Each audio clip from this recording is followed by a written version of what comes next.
Hola queridos amigos, aquí estamos nuevamente con ustedes en este segundo episodio de En Equilibrio, un programa de Equilibrium Sende. Ustedes pensaron, ¿no van a llegar al segundo episodio? Pues sí, aquí estamos como de costumbre. Cualquiera dice el segundo episodio y uno habla como de costumbre. Bueno, pero uno se quiere que esto sea una costumbre, que tengamos la costumbre de pensar sobre nosotros, de reflexionar sobre nuestro destino, de encontrar esperanza para seguir adelante, para construir el país que soñamos y que merecemos, con justicia, con bondad, con tolerancia, un país de bien, el país que merecemos. Bueno, de eso se trata este espacio. Y bueno, hoy el tema al que le vamos a dedicar especial atención es el tema del recurso humano, del capital humano. El capital humano es realmente el principal capital de una nación. ¿Dónde existe un país? ¿Dónde existe una nación? Una nación, desde mi punto de vista, existe como sentimiento en el corazón. Uno escucha el alma llanera y a uno se le arruga el corazón. ¿Por qué? Porque esa es la tierra de uno que le suena aquí. Y uno sabe lo que es el arauca vibrador y las garzas y las rosas y el sol. Pero también un país es pensamiento, es reflexión, es todo el conjunto de cosas que cada uno de los ciudadanos ha ido adquiriendo a lo largo de la historia y a lo largo de su historia vital. Es decir, un país es también capital humano. De eso estaremos hablando hoy con ustedes y consultando a algunos expertos sobre el tema. Pero mientras tanto, como ya es costumbre, comencemos con nuestra sección de actualidad.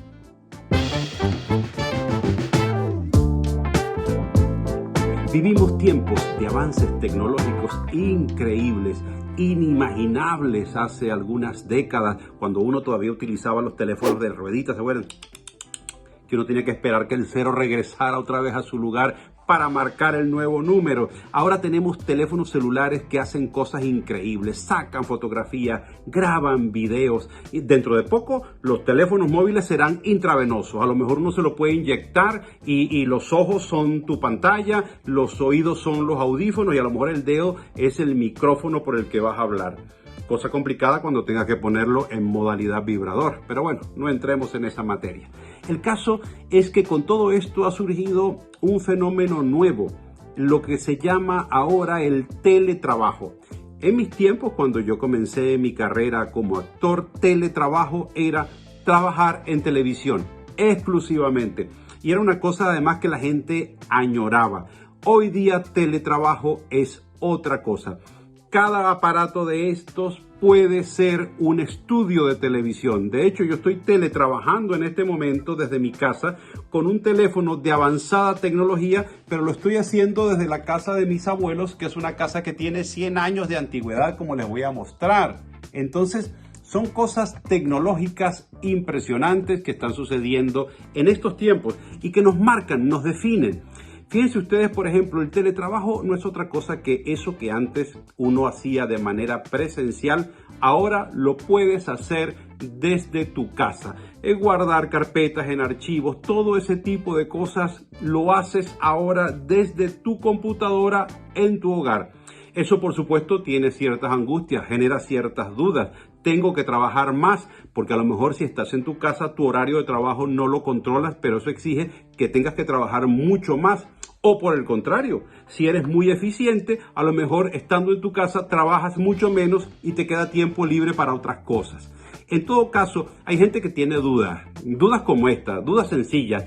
Si me botan del trabajo cuando estoy teletrabajando, ¿me tengo que ir de mi casa? No, su casa sigue siendo su casa.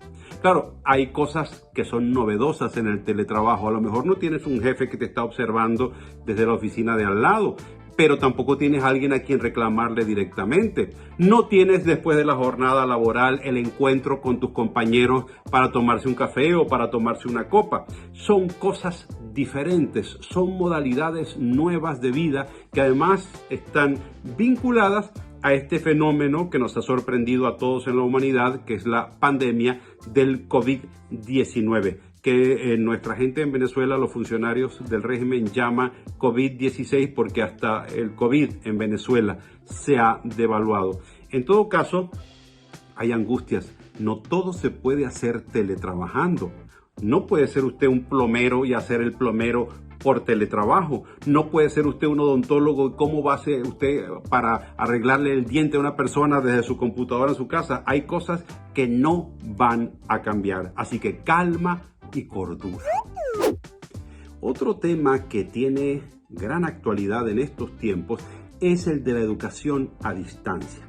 Históricamente siempre había una lucha con esos muchachos para que se pararan para ir al colegio, que había que levantarlos temprano, que si no querían ir, que si decían que estaban enfermos, en fin, cualquier excusa era buena para tratar de evitar ir al colegio. Tan difícil es esa actividad que incluso los antiguos griegos tenían un esclavo al que llamaban paidagogos, cuya única misión era que el niño fuese al colegio, conducir al niño a la escuela. Que por cierto, de esta palabra paidagogos deriva la palabra pedagogo que utilizamos hoy día para referirnos a los maestros. Bueno, cosa curiosa, si antes los niños se molestaban por pararse temprano para ir a clase, ahora con esto de la pandemia añoran estar en clase, añoran compartir con sus compañeros la merienda, los recreos, los juegos, en fin, todo ese tipo de cosas. Y es que la pandemia nos ha obligado a tener un nuevo sistema educativo, que es el de la educación a distancia. Sin embargo, la educación a distancia genera ciertos inconvenientes, ciertas inequidades. Por ejemplo, no todo el mundo tiene el mismo acceso a la tecnología. La gente más pudiente probablemente tiene recursos tecnológicos más avanzados que la gente más sencilla o que la gente más humilde. Pero además también hay inequidad entre los países. No todos los países tienen el mismo nivel de desarrollo tecnológico. Si hablamos, por ejemplo, del caso de Venezuela, es muy evidente la situación de desventaja, de inequidad. Para empezar, el nivel de pobreza de la gente es bastante elevado. Por otro lado, tenemos en Venezuela el peor internet de América Latina. Es decir, que incluso el que tiene acceso a la tecnología probablemente no puede usarla porque no hay electricidad, tan sencillo como eso.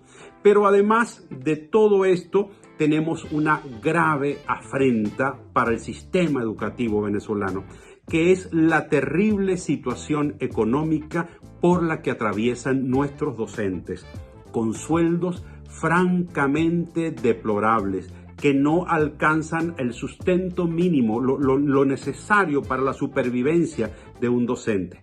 Entonces, en el caso venezolano, la educación a distancia lo que ha hecho, sin duda alguna, es distanciarnos más de la posibilidad de un sistema educativo eficiente, de un sistema educativo igualitario y de un sistema educativo que forme con capacidades y con tecnología a los muchachos. Otro tema de gran actualidad es la crítica que se le está haciendo a muchos gobiernos por su ineficiencia en el manejo de esta crisis que ha generado el COVID-19. Es una cosa curiosa, lo hemos visto en varios países, muchos presidentes se han tomado esto a la ligera. La encuestadora Gallup ha realizado una encuesta de liderazgo global y dicha encuesta arroja que Alemania es el país más admirado en materia del manejo de esta crisis del COVID-19. Y nos preguntamos por qué. ¿Cuáles son estas razones? Más allá de que todos conocemos que el pueblo alemán es un pueblo organizado y disciplinado, hay algunos otros detalles que vale la pena comentar. Por ejemplo, una cosa que nos asombra particularmente a nosotros los latinoamericanos: el gobierno alemán dice siempre la verdad. Y eso es importantísimo, la verdad en las cifras, la verdad en el manejo de los datos. Cuando el COVID-19 comenzó y los países no le estaban dando la debida importancia, la canciller alemana Angela Merkel dijo claramente que esta era la peor situación que estaba viviendo Alemania desde la Segunda Guerra Mundial, que no es poca cosa lo que estaba diciendo la señora Merkel, pero además dijo claramente que entre el 60 y el 70% de la población se iba a contagiar. Y eso lo dijo en un momento en el cual muchos países del mundo todavía no habían tomado medidas y le restaban importancia. Por otro lado, cuando comenzó a declinar la pandemia, cuando sentíamos que los contagios disminuían, Angela Merkel volvió a salir a la palestra para decir que no había que cantar victoria, que todavía no se habían tomado las previsiones necesarias como para erradicar el virus. Es una cosa muy alemana, pues los alemanes nunca dicen que la burra es parda o rubia, en el caso de los alemanes, hasta que no tienen los pelos en la mano, hasta que no tienen certezas, hasta que no exista una vacuna. Otro de los secretos de la canciller alemana en su seriedad en el manejo de las cosas del gobierno es que habla poco y escucha mucho. Pero además de que habla poco y escucha mucho, escucha a las personas con calificación técnica y le da importancia a la investigación, a la universidad y a la tecnología, porque ella casualmente viene de ese mundo, del mundo académico y del mundo de la investigación. Y otras dos circunstancias han hecho que Alemania tenga un buen manejo de esta pandemia. La primera es holgura económica, es decir, un país que administra sus recursos sin endeudarse excesivamente, manteniendo una sana economía y unos ahorros prudentes para emergencias. Y el otro elemento es el sistema sanitario. Cuando los alemanes vieron venir la pandemia, tomaron previsiones sanitarias inmediatas, aumentando el número de camas, aumentando la capacidad del sistema sanitario alemán, que ya de por sí es bastante bueno y bastante eficiente. De modo, pues, que se puede ser serio, solamente hay que ser disciplinado, organizado, decir la verdad y no hablar tanto, oír al que sabe.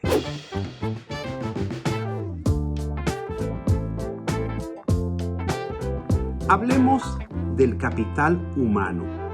La expresión capital humano parece en sí misma una expresión contradictoria, porque mezcla dos cosas aparentemente de distinta naturaleza.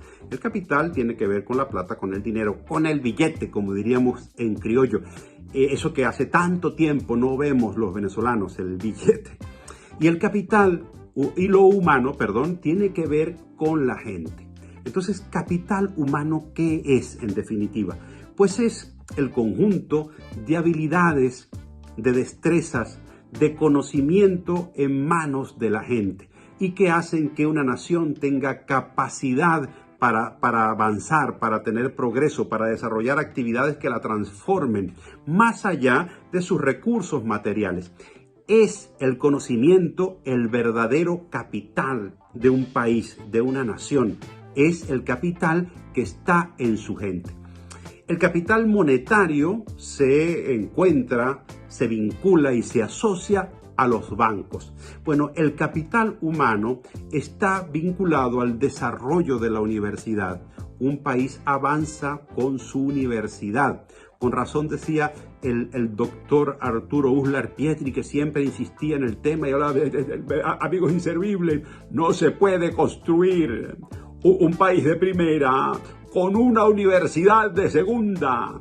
Los países avanzan al ritmo que avanza su educación, al ritmo que avanza su universidad. Por eso es tan importante poner énfasis en la educación, poner énfasis en la cultura, poner énfasis en la universidad. Muchísimas gracias, amigos inservibles. Bueno, eso lo decía Uslar con mucha frecuencia. Sin capital humano no hay capital del otro. Y quizá Venezuela es el ejemplo más claro de ello. Venezuela ha pasado por una bonanza petrolera en la cual el barril de petróleo llegó más allá de los $100. Le entró a Venezuela una cantidad de capital, de dinero inimaginable, y sin embargo ha sido el peor momento de nuestra historia. ¿Por qué? Porque no hemos valorado, no hemos utilizado el capital humano. Una de las cosas más trágicas que está sucediendo en la Venezuela actual es la pérdida de posibilidades, de capacidades para la formación de nuevo capital humano, unido a otra terrible tragedia, que es la gente que se va, el capital humano que se pierde, que emigra, que va a otros países, pero ni siquiera a poder desarrollar sus habilidades, sino quizá a hacer trabajos que están por debajo de su calificación. Es muy común eso de que los venezolanos, cuando presentan un currículum, tachan cosas para que no digan que están sobrecalificados quienes les van a dar un empleo. Y hay muchos venezolanos haciendo cosas por debajo de sus capacidades y por debajo de su formación. El capital humano es esencial para el avance de un país.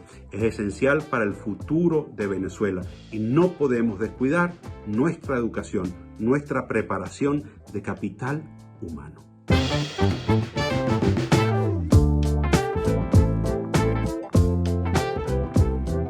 Hablemos de la data y el dato.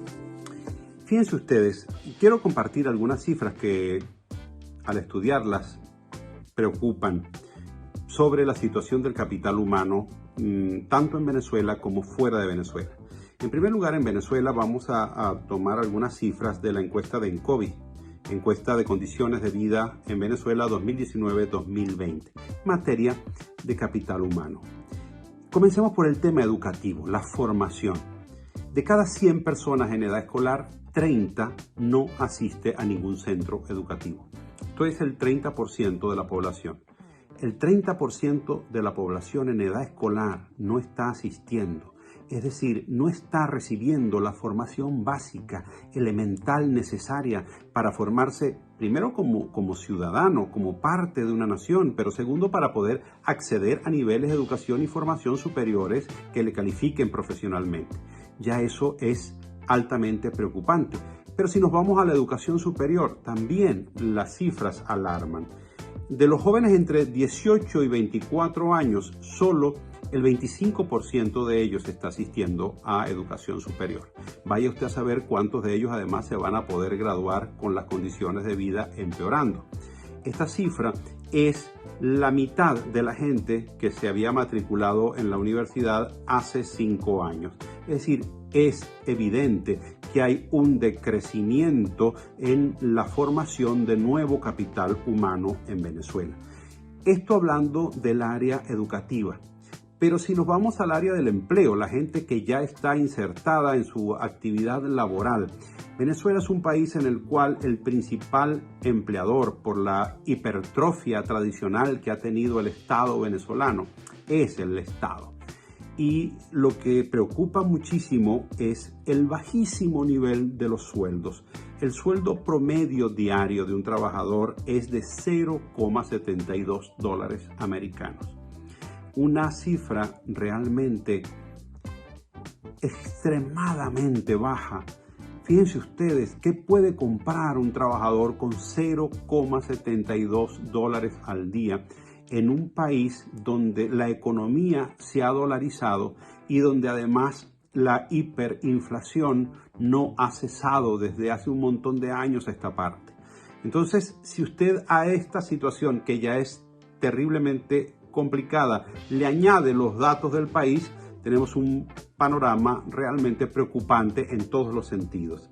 Por ejemplo, el Producto Interno Bruto ha descendido en un 70% desde el año 2013 a esta parte. En otras palabras, tenemos un país empobrecido y un país que no está formando nuevos recursos humanos, nuevo capital humano para su desarrollo, para su avance y para su progreso.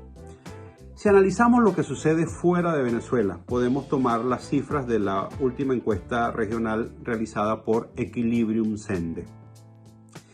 El 48% de nuestros migrantes ha completado su formación en educación superior. Son profesionales en universidades venezolanas. Pero de esta cifra, solo el 4% ha podido convalidar sus títulos. ¿Qué significa esto? Que la mayor parte de ellos está realizando actividades diferentes a aquellas para las cuales se formaron, se prepararon y estudiaron en la universidad. Significa que están haciendo actividades por debajo de sus capacidades. Están de taxistas, están haciendo delivery, están de vendedores ambulantes en las calles vendiendo productos o están trabajando en restaurantes como mesoneros, cocineros, etc. Ese es un capital humano formado en el país que se está perdiendo para el país y se está perdiendo además fuera del país. El 60% de los trabajadores venezolanos fuera de Venezuela no tiene contrato. Es decir, que además de que no están trabajando en aquello para lo cual se formaron, no tienen ninguna seguridad jurídica en sus trabajos. Y además de eso, si nos vamos a la generación siguiente, a los hijos de estos jóvenes profesionales, tenemos otra cifra que nos preocupa. El 21% de los padres, de estos padres profesionales venezolanos que están fuera del país, no ha podido matricular a sus hijos en los colegios. ¿Qué significa esto? Que nosotros estamos en un decrecimiento de nuestro capital humano, pero además que las generaciones siguientes ni siquiera pueden alcanzar en educación, en formación de capital humano a las anteriores. Esto es un panorama difícil y complejo. En conclusión, el capital humano de Venezuela, tanto dentro como fuera del país, desafortunadamente se está perdiendo.